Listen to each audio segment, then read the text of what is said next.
Bullying is a type of aggressive behavior towards another person. It could result in verbal abuse, physical harm, or even the death of that person. Evidence has shown an increase in verbal and physical bullying that affects about 30% of teenagers today. McIntyre and Franks define bullying as ongoing verbal, physical, or even written abuse that occurs in a community or school. According to the article, Teenage Bullying, physical bullying is the most obvious form of bullying. Verbal bullying, such as name-calling, taunting, gossiping, or racial slurs, can cause depression or low self-esteem. Bullying has caused many consequences for teenagers, from low self-esteem to depression or even to taking their own lives. Prevention should start in the home and in our schools, and our government should mandate regulations to help prevent bullying from happening. Because of the increase of bullying, many teenagers today have become emotionally distressed to the point of actually committing suicide. This is something that everyone needs to pay close attention to. The victims of bullying may become lonely, withdrawn, isolated, and have few friends. These are teenagers who get picked on, and they often become typically isolated outcasts. Oftentimes, these kids become easily angered. This could cause them to initiate acts of revenge where they could become violent towards others or themselves.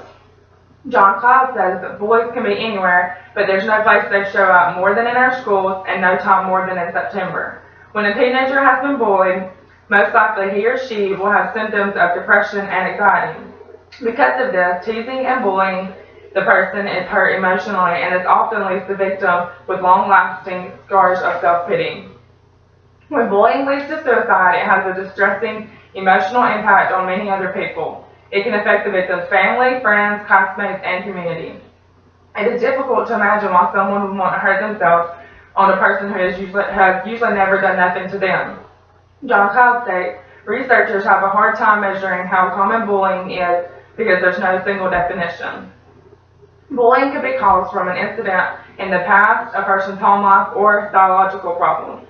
Many teenagers who have been bullied suffer long-term emotional and behavior problems. These problems could result in suicide.